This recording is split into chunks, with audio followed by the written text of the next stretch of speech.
بسم اللہ الرحمن الرحیم۔ آج جس موضوع پہ ہم بات کرنا چاہیں گے وہ ڈپریشن اور انگزائٹی ہے۔ سب سے پہلے میں یہ عرض کرنا چاہوں گا کہ نفسیاتی بیماریوں میں سے کئی قسم ہیں۔ جو عام بیماریاں ہیں جن کو ہم عموماً کامن مینٹل ڈس آرڈر کہتے ہیں، ان میں سے دو خاص بیماریاں ڈپریشن اور انگزائٹی کا سمجھنا بہت ضروری ہے، اور دونوں جو بیماریاں ہیں ایک دوسرے سے بڑا گہرا تعلق رکھتے ہیں۔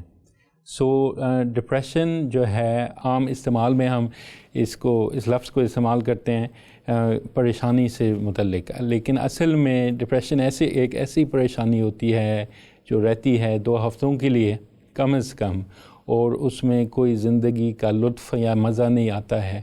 اس کے ساتھ کبھی کبھار گھبراہٹ کی کیفیت بھی ہوتی ہے، اور اس میں اور بھی مسائل ہوتے ہیں، مثلا نیند اڑ جانا یا نیند زیادہ آ جانا، بھوک نہ لگنا، یا کھانا زیادہ کھا جانا۔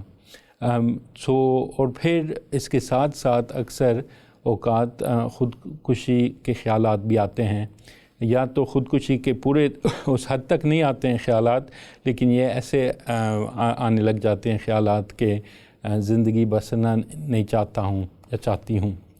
تو یہ جب سارے علامات ہو جائیں، کم از کم 2 ہفتے کے لیے ہو جائیں، اور انسان کا موٹیویشن پہ ان کا اثر پڑ جائے، اسکول یا کام کرنا یا گھر کے کام پہ ان کا اثر ہو جائے، اور لوگ اپنے بستر میں رہیں یا ملنا جلنا نہیں کرنا چاہیں دوسرے لوگوں کے ساتھ، تو اس کو ڈپریشن کہتے ہیں۔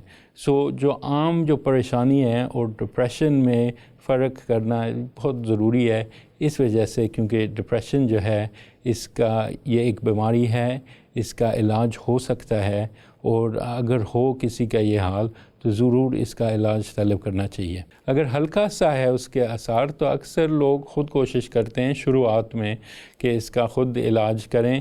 اگر ان کو پہچان ہو جائے تو وہ مثلاً ورزش زیادہ کریں، یا ان محفلوں میں جائیں جو کہ ان کو پسند آتی ہیں، یا وہ گھر سے ذرا باہر جائیں۔ اس وقت ہمارا جو سوشل بھی تعلقات بڑے اہم ہیں، اور اس کا علاج ایک ایکچولی ہیں، یعنی مسجد پہ بھی جانا، نماز پڑھنا باجماعت وغیرہ، یہ بھی اس کا علاج میں سے ہے۔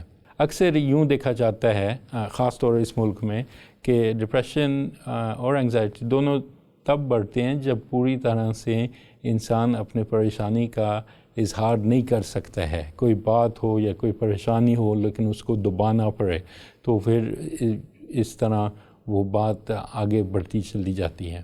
میں نے یوں بھی دیکھا ہے کہ لوگ اپنے آپ کو شدید ڈپریس ہو کے وہ اپنے آپ کو کوئی سویر خودکشی کا انہوں نے کوشش کی ہے، اٹیمپٹ۔ میں نے ایک آدمی کو دیکھا ہے جس نے 7-8 دفعہ اپنے دل کو وہ پھر چھری ماری، کیونکہ وہ کہہ رہا تھا کہ میں اپنے دل کو نکالنا چاہتا ہوں۔ وہ بچ گیا، پھر ہم نے اس کا مکمل علاج کیا ہے۔ یہ جو چیز ہے نا، جب ایک ڈاکٹر یہ چیزیں دیکھتا ہے تو وہ چھوڑ دیتا ہے یہ وہمی خیال کہ یہ کوئی بیماری نہیں ہے، لوگوں نے اپنی طرف سے بنایا ہوا ہے، اور سمجھ جاتا ہے کہ یہ بڑا سیریس بیماری ہے اور اس کا مکمل علاج بھی ہو سکتا ہے۔ میرے خیال سے غلط فہمی ہے کہ یورپ اور ویسٹ میں اس کی بہت دیر سے اس کی سمجھ ہے۔ صرف وہ 60-70 سال سے اس چیز کی سمجھ ہے یورپ اور ویسٹ میں۔ ہم ٹھیک ہے ان پاکستان وغیرہ میں تھوڑے بیہائنڈ ہیں، اس لیے یہ یورپ اور ویسٹ میں اس کی اویئرنیس زیادہ ہوئی ہے، کیونکہ دوائیاں وہاں سے ڈیولپ ہوئی ہیں، اور آہستہ آہستہ ہمیں یہ بات پتہ چلتی گئی اسٹڈیز اور مختلف تحقیقات کے ذریعے سے کہ ان دوائیوں کا بڑا اثر ہے، اور وہ ڈپریشن کا جو بوجھ ہے نا وہ کم کر دیتی ہیں۔ اور اب یہ چیز اب اس چیز کا شعور یہاں پاکستان میں بھی ہو رہا ہے کہ اگر اتنا شدید ڈپریشن کے ساتھ رہنے کے لیے کوئی ضرورت نہیں ہے، اس کا علاج ہے، افیکٹو بھی علاج ہے، اسلامی اصولوں سے بھی کوئی اختلاف نہیں ہے، اور بلکہ بہتر ہے کہ انسان اپنے پوری طرح سے اس کا علاج کرائیں۔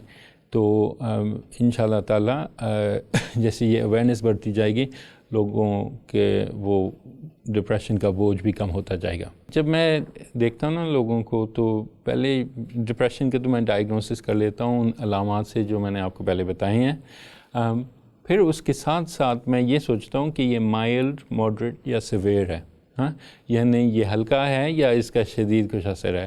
اگر اس کا شدید اثر ہے ڈپریشن کا یا گھبراہٹ کا تو میرے خیال سے دوائی بھی دینی چاہیے اور تھیراپی دونوں دینی چاہیے. ٹھیک ہے، اور یہی میری تجویز ہوتی ہے. اگر وہ ہلکا سا ہے تو میں لوگوں کو آپشن دیتا ہوں کہ یا تو آپ دوائی لے لیں یا تھیراپی لے لیں. میں پریفر کرتا ہوں کہ اگر مجھے دوائی نہ دینی پڑے تو میں نہ دوں، لیکن اس کے ساتھ ساتھ میں یہ بھی کہتا ہوں کہ اگر دوائی کی ضرورت ہے تو اس کو ہرگز اس کو رد نہیں کرنا چاہیے، اس دوائی کو لے لینا چاہیے، کیونکہ اس سے میں نے اکثر دیکھا ہے کہ لوگ 2-3 چند ہفتے میں کافی بہتر ہو جاتے ہیں. تو دیکھیں اس کے سبب کا بھی ہمیں سوچنا چاہیے. ایک تو یہ جینیٹک اس کا جو کاز ہے یہ بہت اسٹرانگ ہے. یہ اکثر ڈپریشن اور انگزائٹی فیملیز میں ہوتی ہے، لیکن جن فیملیز میں نہیں بھی ہوتی ہے تب بھی وہ ڈپریشن ہو سکتا ہے.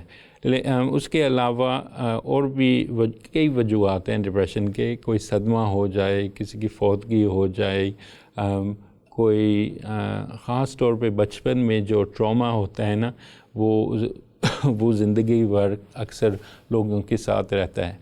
سو اس کے دونوں جینیٹک اور جس کو ہم کہتے ہیں بایولوجیکل فیکٹرز بھی ہیں اور سوشل فیکٹرز بھی ہیں.